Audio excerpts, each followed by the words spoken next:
They say that love is magical, and when you meet that one, your life suddenly lights up and everything is going in the direction that you want it to go. But what happens when that one suddenly tells you, I do not want to be with you anymore? And how do you actually deal with that? Or what happens when something happens in your relationship and you just can't go ahead with that person? Well, today I'll be sharing different ways on how to deal with a breakup. Let's dive right in. The first thing to do is accept that the relationship is done. Tell yourself that the relationship is done. It is over. Some of you keep calling over and over and over again, or you want to relive the moments. You want to go to those places where you had those special moments and relive them. That will break your heart the more. If he has said it is done, if she has said it is done, or if something has happened in the relationship and you just can't move forward with that relationship, accept that it is actually done. The first step to moving forward in anything is to accept the circumstance, to accept, okay, right now I accept that the relationship is done. Now what do I do next? If you do not accept that the relationship is actually done, you are going to probably say, I'll go to the gym, I will eat or watch movies just to forget, or go and drink some beers or drink lots of wine, party hard. That is only going to, soothe you a bit for a moment, but it's not a lasting solution. You're only going to wake up the next day and remember everything, because it's definitely going to come flooding back, and you will again begin to feel sad. So just accept that the relationship is done. Once you have accepted that the relationship is done, then you can actually talk to someone about it. Yes, you don't have to process the entire thing alone in your house, especially if you have bonded with this person for a very long time. There's a lot of stuff around you that reminds you of them. Maybe you actually have a child together with that person, or you work in the same place, you have the same friends. Find someone who has more experience than you, or who has dealt with that before, or actually seek professional help from a counselor and have that conversation.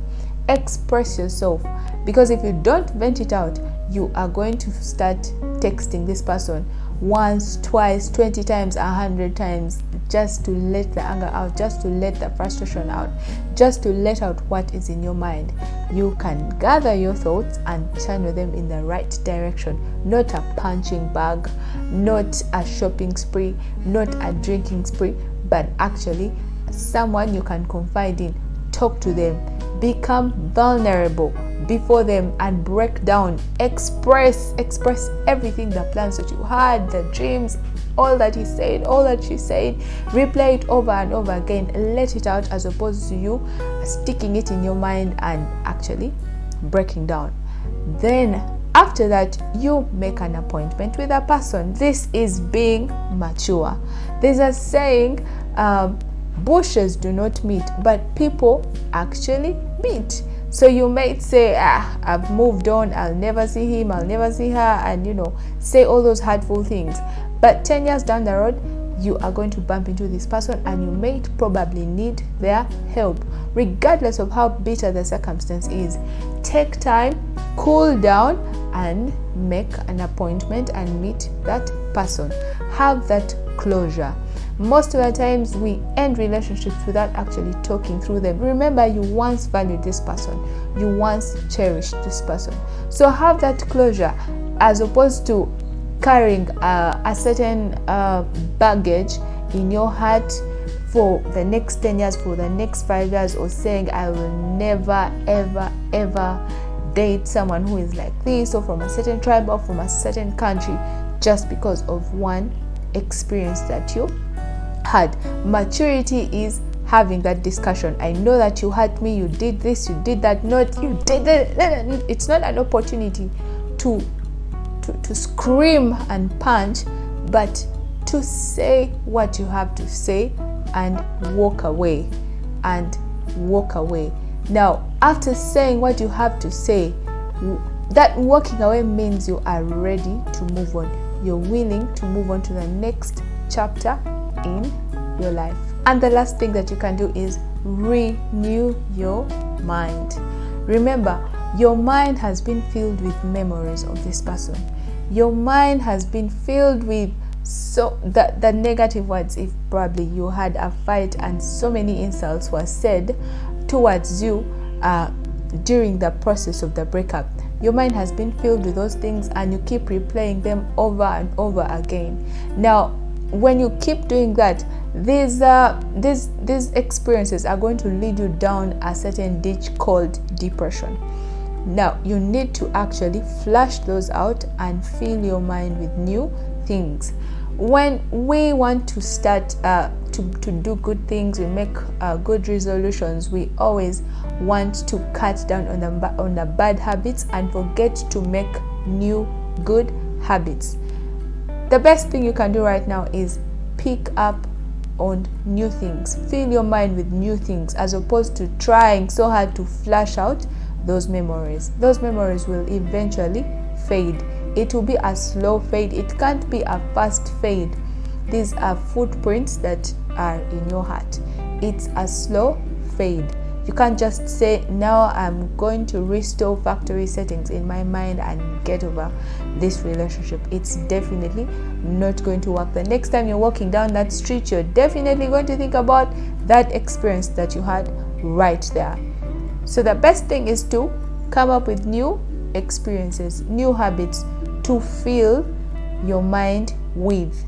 Go out, speak to friends, visit friends, learn new things, start a new course, enroll for another degree, enroll for a certain training on how to acquire a specific skill that can better you in life. Set certain goals at work and achieve those targets. Try to find something that is going to occupy your mind at the same time make you productive. Alcohol is not going to make you productive. Find a skill, maybe learn how to use an editing application and start shooting videos, write proposals to make more money. Think of new strategies on how to expand your company. I mean, all those are developmental ideas. The more you think about them, the more you brainstorm, the more you put in more energy in them, the more then the memories of this person begin to slowly fade away from you. And before you know it, the next time you're walking down a specific street that reminded you of them, it's light. You don't feel that burden because your mind has already been flooded with other things, other important things that are not alcohol, that are not sleeping around, that are not all those negative things. Well, that's what I had for you today. Do not forget to like, subscribe, and turn on the bell notification for more uplifting content. See you in the next video.